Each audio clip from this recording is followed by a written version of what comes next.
Yes, I've gotten to the point in my career where I'm drowning my models. I was searching for something to paint underwater, and when I had the idea of the Barbies, it was like, bam, immediate obsession. So I took the Barbies into my backyard pool and submerged them, basically drowned them, which makes an enormous amount of sense to me. I just have to say, the thing that I loved so much about this art exhibition was I think it gave me a lot of satisfaction to just see Barbie drown. I never really played with Barbies. When I was 10 or so, I played with Barbies once. My friend had some. And I remember when I was 10, I was at that age when teenagers and grown-ups were these mysterious, powerful others, and I never thought I could become one of those, and I really didn't know how that transformation occurred. And I remember playing with these Barbies and being very uncomfortable. There was something about them. They were smiling, and they were sleek and smooth and naked, and you could do whatever you wanted to them, and they were just silent and submissive. And I remember thinking, oh my God, is this what's on the other side of like girlhood for me? Am I going to transform into this? Because I really don't want to. And then my friend, I remember she started like pretending and doing these scenarios, and I was thinking, I don't want to pretend to be this for a second. And I remember like running home as soon as I could, thinking I had done something incredibly creepy, because I didn't want to be that or ever have to be that. But it was funny because at the same time it was very powerful, because I understood that on some level this was what I was supposed to be. This was what I was supposed to become. I've been painting them now for 3 years, and I take them into the pool and I go under the water with them, and I photograph them and their reflections on the undersurface of the pool. So you get these beautiful, beautifully lit dolls, and then you get their reflections on the underside of the pool.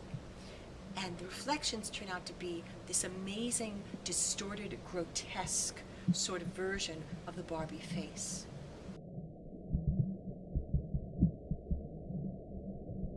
I've always been interested in images of women. I've been interested in how society reflects images of women, how much we buy into those images, how much we're willing to do to submit to those images, how much pain or suffering we're willing to go through to be this ideal.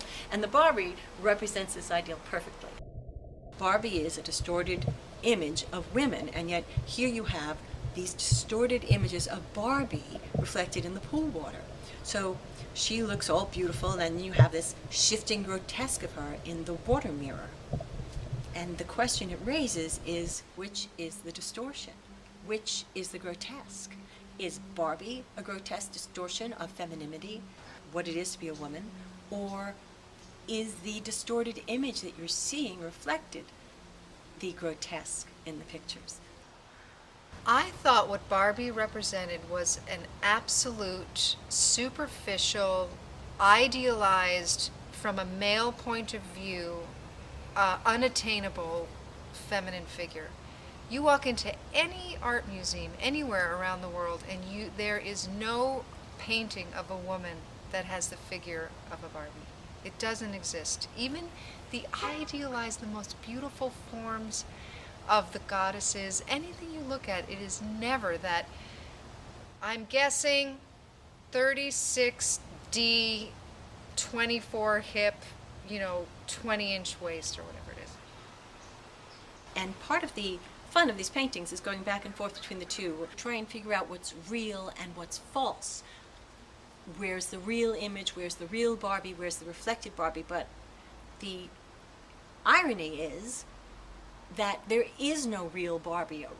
Barbie isn't real. It's all fake. So the reflection is fake, and she is fake, and of course paint is fake. So you have layers of falsehood pretending to be truth.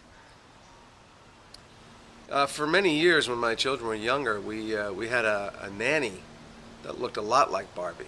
A lot like Barbie. A lot of my wife's friends used to say, "Are you insane? Are you out of your mind?" I had no problems with it.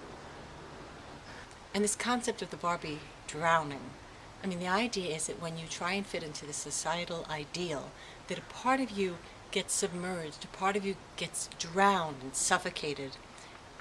It's very stultifying, and in a way, that's what I'm capturing as well about Under the Water. I'm not up to date with Barbies. I don't know, perhaps are their feet still pointed? Oh, they are. They're always pointed, ready for high heels. Yeah, girls' feet don't really look like that. In many of the paintings, I've included these pre-teenage girls. And I love the dichotomy of their smiling faces and then the Barbie's plastic painted-on smile. And I love the idea that they're the ones holding the Barbies under the water, that they're fighting back.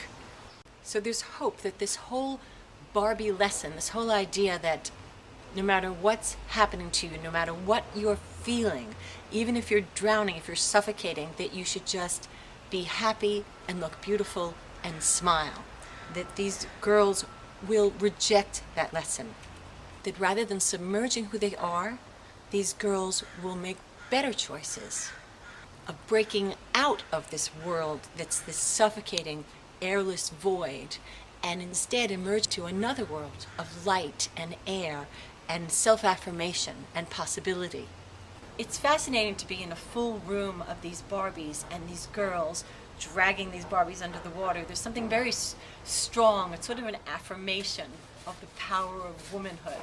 I mean, it seems to me that every woman I've spoken to has a Barbie story, and I guess mine includes drowning them in a pool. Well, it's interesting that the artist Daena is drowning or torturing these Barbies, because it's so funny. When I look at these paintings and these photographs, I think, oh, she's playing with them underwater. You know, I mean, that is how positively connected I am to Barbie. So, I mean, of course, I understand the irony of it, but my first thought was that it was a very cheerful, fun day in the swimming pool.